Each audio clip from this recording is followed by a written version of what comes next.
आज हम एक और नया टॉपिक पढ़ने वाले हैं linear algebra and numerical analysis का। ये जो टॉपिक है ये बीएससी के स्टूडेंट्स, इंजीनियरिंग के स्टूडेंट्स, बीसीए के स्टूडेंट्स, मतलब जो भी स्टूडेंट्स कॉम्पिटिटिव वर्सेस सब्जेक्टिव के लिए हायर मैथमेटिक्स को प्रेफर करते हैं उनके लिए इम्पॉर्टेंट है। तो linear equation and direct methods को हम स्टडी कर रहे थे। इसके अंदर हम Gauss elimination method, LU method, factorisation method इनको देख चुके हैं। आज हम जो नई मेथड पढ़ने वाले हैं वो है चॉल्स्के डिकम्पोजिशन मेथड। चॉल्स्के डिकम्पोजिशन मेथड है जो है उसका यूज़ भी हम सिस्टम ऑफ लीनियर इक्वेशन को ही फाइंड आउट करने के लिए यूज़ करते हैं। चॉल्स्के डिकम्पोजिशंस मेथड को स्क्वायर रूट मेथड के नाम से जाना जाता है। चॉल्स्के मेथड जो है वो हमारी जो एलयू डिकम्पोजिशन मेथड है एज इट इज़ तो नहीं, लेकिन कुछ हद तक वैसी ही है। इसमें भी हम जो हमारा गिवन वैल्यूज़ होता है उसको डिकम्पोज करके लीनियर सिस्टम ऑफ इक्वेशन को फाइंड आउट करते हैं। आज हम इसकी वर्किंग प्रोसीजर को समझते हैं कि चॉल्स्के डिकम्पोजिशन मेथड की वर्किंग प्रोसीजर क्या है। तो चॉल्स्के डिकम्पोजिशन मेथड के अंदर सबसे पहले हम क्या करते हैं, जो भी हमको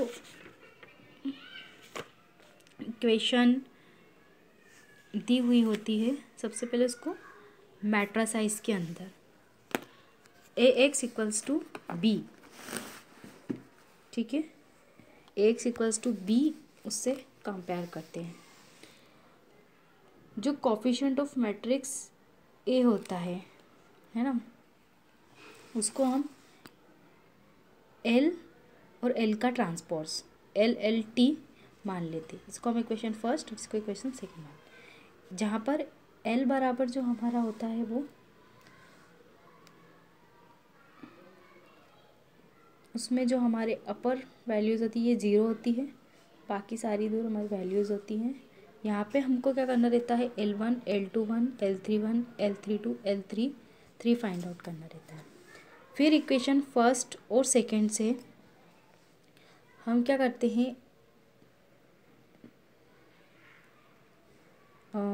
LLTX इक्वल्स टू बी को फाइंड आउट करते हैं, ठीक है। इसको हम इक्वेशन थर्ड मान लेते हैं। यहाँ पर हम LLT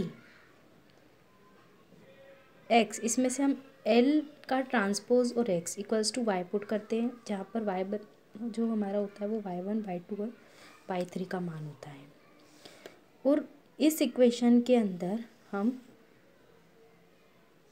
LTX के प्लेस पे हमने Y पुट करा तो यहाँ से हमको LY इक्वल्स टू B मिल जाता है, जिसको हम सॉल्व करके Y की वैल्यू को फाइंड आउट करते हैं।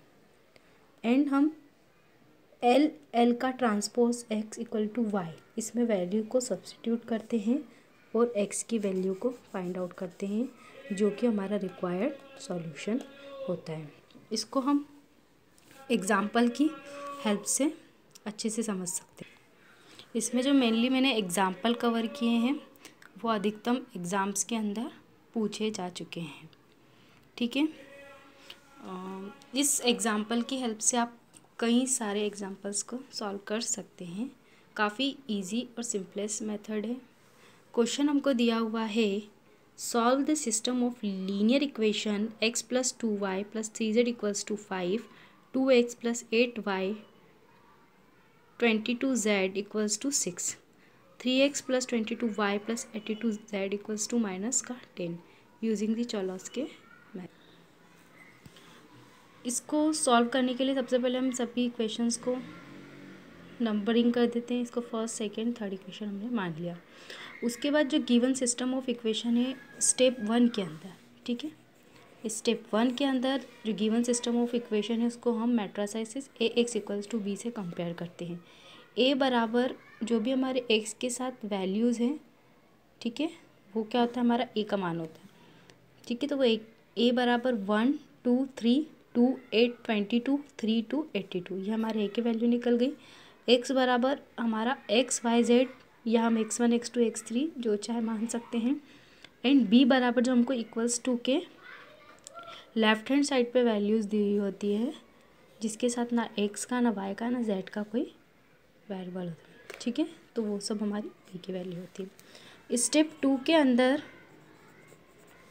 हम क्या मान लेते कि a बराबर l का ट्रांसपोज होता है, ठीक है। मतलब कि l जो होता है हमारा, फर्स्ट हम उसको अपर ट्रायंगुलर मैट्रिक्स के अंदर 0 मानते हैं, और l के ट्रांसपोज के अंदर हम उसको लोअर ट्रायंगुलर मैट्रिक्स के अंदर 0 मानते हैं। मतलब कि जो रो में होता है वो कॉलम में आ जाता है, और जो कॉलम में होता है वो हमारा रो में आ जाता है, ठीक है। अब हमने क्या करा, देन L1 L और L के ट्रांसपोज को मल्टीप्लिकेशन करके हम ये वैल्यू निकाल लेते, ठीक है। इसकी रो का मल्टीप्लाई इसके कॉलम से, इसकी रो का मल्टीप्लाई इसके कॉलम से करके हमने वैल्यूज़ को निकाल लिया। L11 का L11 के साथ तो L1 का स्क्वायर, L21 का L11 के साथ तो L21 इंटू L11, L31 का L11 के साथ तो L31 इंटू L11, ठीक है। देन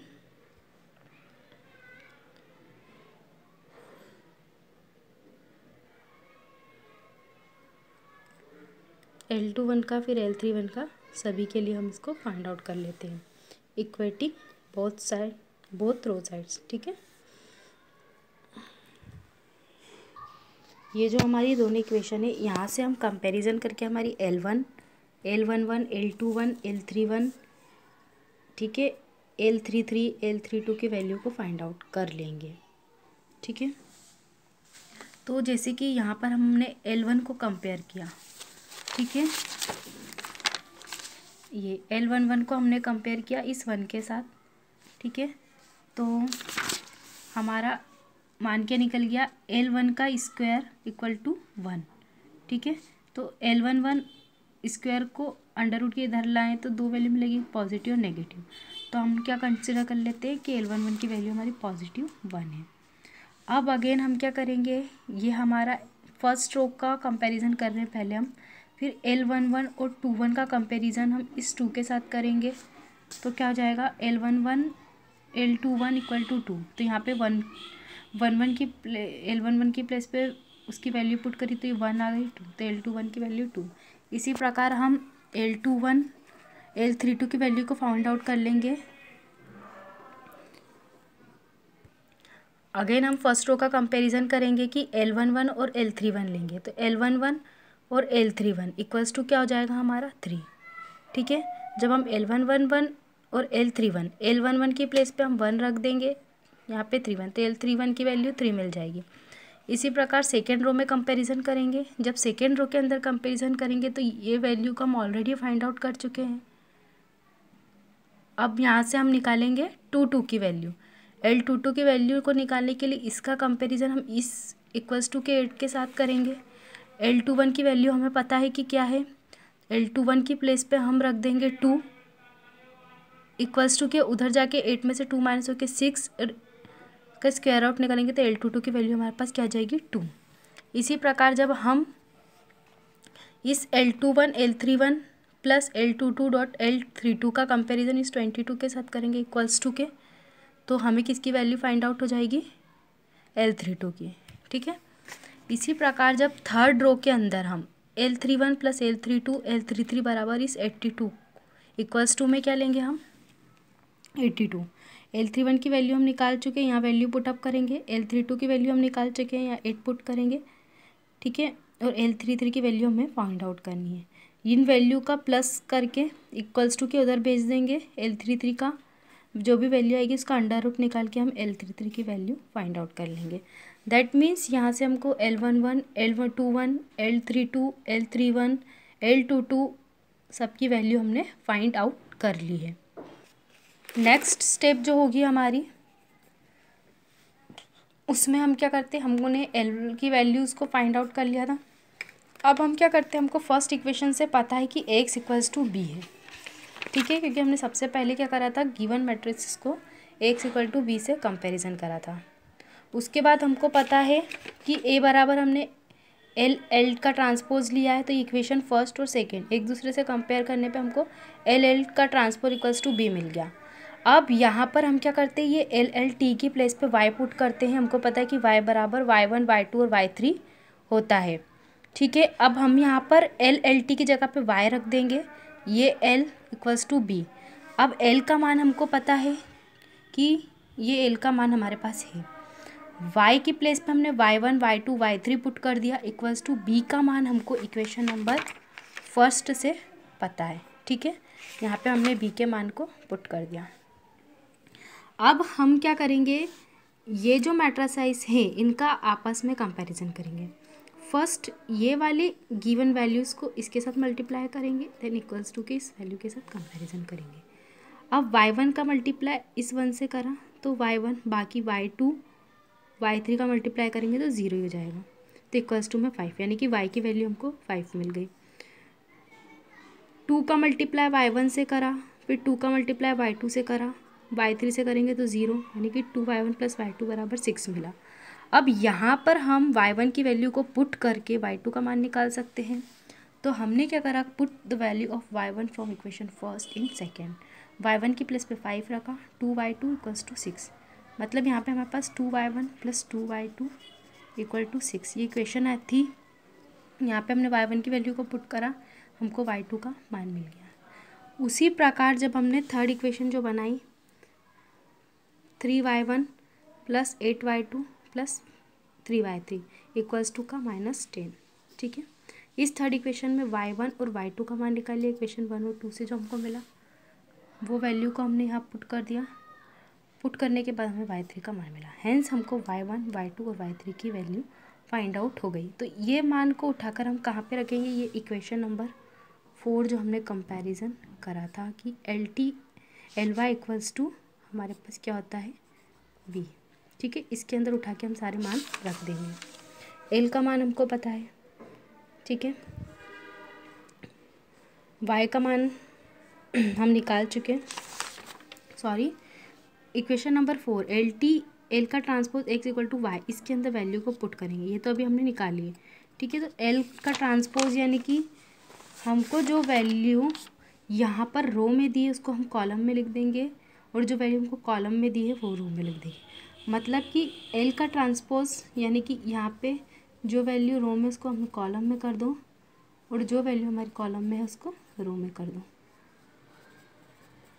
मतलब जो यहाँ पर हमारा अपर ट्रायंगुलर मैट्रिक्स बन रहा था वो अब ऊपर ना बन के यहाँ पर नीचे लोअर ट्रायंगुलर मैट्रिक्स बनेगा, तो वो हमारा एल का ट्रांसपोज होगा। ठीक है, वो हमने कर दिया। एक्स मतलब कि हमारा एक्स वाई जेड होता है, इक्वेशन नंबर 1 से हमें पता है। वाई की वैल्यू अभी हमने फाइंड आउट करी, y1 y2 एंड y3। ठीक है, ये सारी वैल्यूज़ को हमने यहाँ पुट कर दिया। अगेन हम इन वैल्यूज़ को सॉल्व करेंगे। कैसे सॉल्व करेंगे कि ये वाली मैट्रिक्स का इससे मल्टीप्लिकेशन करेंगे इक्वल्स टू की इन वैल्यू से कंपैरिजन करेंगे। हम यहाँ पर अब पहले स्टार्टिंग से शुरुआत करते थे, अब यहाँ पर हम नीचे से शुरुआत करेंगे। यानी कि 3 का मल्टीप्लाई 0 का मल्टीप्लाई x से करेंगे तो 0 ही होगा, 0 का y से करेंगे 0 होगा, तो 3z बराबर हमको -3 मिल जाएगा। यहाँ से z की वैल्यू -1 मिल गई। यहाँ ये 0x हो जाएगा, 2y प्लस 8z। ठीक है, यहाँ सॉरी 8z आएगा, 8z आएगा इक्वल्स टू के -2।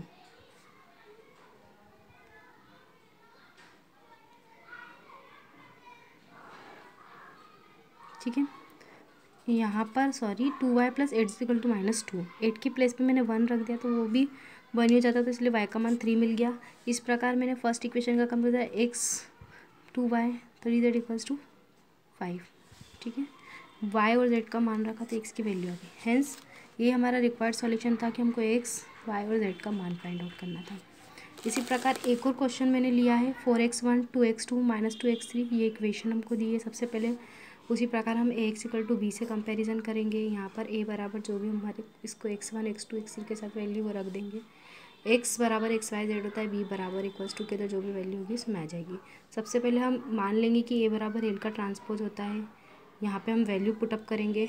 l हम निकालना जान चुके थे कि l जो होता है, जो वैल्यू हमको मतलब एल के अंदर क्या होता है कि अपर ट्रायंगुलर मैट्रिक्स होता है और एल के ट्रांसपोज में उसका अपोजिट लोअर ट्रायंगुलर मैट्रिक्स होता है।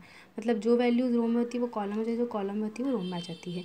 इन दोनों का आपस में मल्टीप्लाई करके हम ये वैल्यू फाइंड आउट कर लेते हैं। इन दोनों का आपस में इक्वेट करके यहाँ से हमको L11 L21 और L31 का मान मिलता है फर्स्ट रो को जब हम सॉल्व आउट करते हैं। सेकेंड रो में हमको जो L21 की वैल्यू तो ऑलरेडी मिल चुकी होती है, तो जो बची हुई वैल्यू थी वहाँ से L22 और L32 का मान निकाल लेते हैं। थर्ड रो से हम L33 का मान निकाल लेते हैं। इसको करने के बाद स्टेप 5 में हमको पता है कि L बराबर जो होता है L11 L21 इनकी प्लेस पे हमने जो मान निकाले हैं L1 21 22 33 के वो वैल्यूज़ को हम पुट कर देते हैं। उसके बाद हमको पता है इक्वेशन नंबर 1 से हमने जो गिवन मैट्रिक्स को Ax इक्वल टू बी से कंपेयर किया था वो, और A बराबर हमको पता है कि LLT होता है। अब यहाँ से हम क्या करते हैं कि LLT इक्वल टू बी मान लेते हैं। ठीक है, इक्वेशन नंबर 3 बना लेते हैं। अब यहाँ पर LT बराबर LT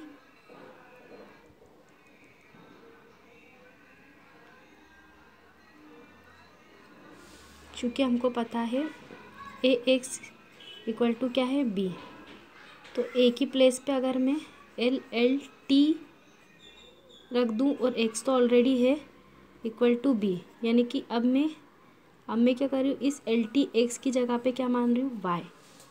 ठीक है, मैंने y मान लिया, पुट कर दिया, तो अब मेरे पास क्या आ जाएगा LY, यहाँ से L तो बचा एक, ये L और इसकी जगह पे मैंने मान लिया y इक्वल टू B, है ना। y बराबर मेरे को पता है y1 y2 y3 होता है। इक्वेशन नंबर मेरी 4 हो गई।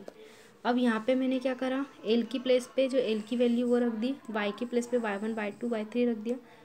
अब यहाँ से फिर इस इक्वेशन को कंपेयर करके 3 इक्वेशन बनेगी। ये 2 इस मैट्रिक्स का इस मैट्रिक्स के साथ करूँगी, 3 वैल्यू मिलेगी। y1 के मान यहाँ से मेरे को मिल जाएगा 2, y1 के मान को इक्वेशन नंबर 2 में रखूँगी तो y2 के मान निकल जाएगा, y1 और y2 के मान को इक्वेशन नंबर 3 में रखूँगी तो y3 की वैल्यू निकल। इस प्रकार से तीनों वैल्यूज़ को फाइंड आउट कर लूँगी, y1 y2 y3।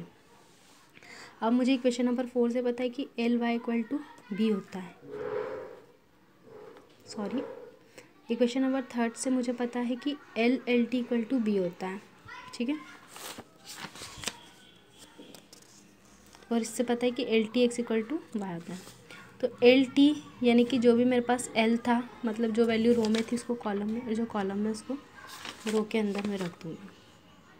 ठीक है, इस प्रकार इनको चेंज करके मैं L, है ना, जैसे कि ये L है, इसका L का ट्रांसपोज निकालना है, तो जो वैल्यू रो में उसको मैं कॉलम में रख दूँ। ठीक है, ठीक है, तो ये LT निकल जाएगा, तो ऐसे मैंने LT निकाल लिया। ठीक है, x बराबर XYZ होता है, y के मान में भी निकाल चुकी हूँ, वहाँ पर y1 y2 y3 की वैल्यू पुट कर दूँगी। फिर इन दोनों मैट्रिसेस का आपस में मल्टीप्लिकेशन करके इक्वल्स टू के तो जो वैल्यूज से कंपेरिजन करके 3 इक्वेशन बनाऊँगी। ठीक है, 2x plus 1y minus 1z equal to 2, 3y plus 1z equals to 4। यहाँ पे x और y 0, z बराबर 1। 3 इक्वेशन बनी, z बराबर क्या है 1। इसका मान उठा के इक्वेशन नंबर 2 में रखा, y का मान मिला, इस y के मान और z के मान को उठा के इस थर्ड इक्वेशन में रखा। ठीक है, यहाँ से मुझे x का मान मिला। ठीक है, ये मेरा रिक्वायर्ड इक्वेशन सॉल्यूशन है। इस प्रकार चॉइस के मेथड से हम सिस्टम ऑफ इक्वेशन की वैल्यूज़ को फाइंड आउट कर सकते हैं। अगर फ्रेंड्स आपको मेरा वीडियो अच्छा लगता है तो मेरे चैनल को सब्सक्राइब करें, मेरे वीडियोस को लाइक करें, और मेरे आने वाले वीडियो को देखने के लिए मेरे चैनल को प्लीज़ सब्सक्राइब करें। Thank you.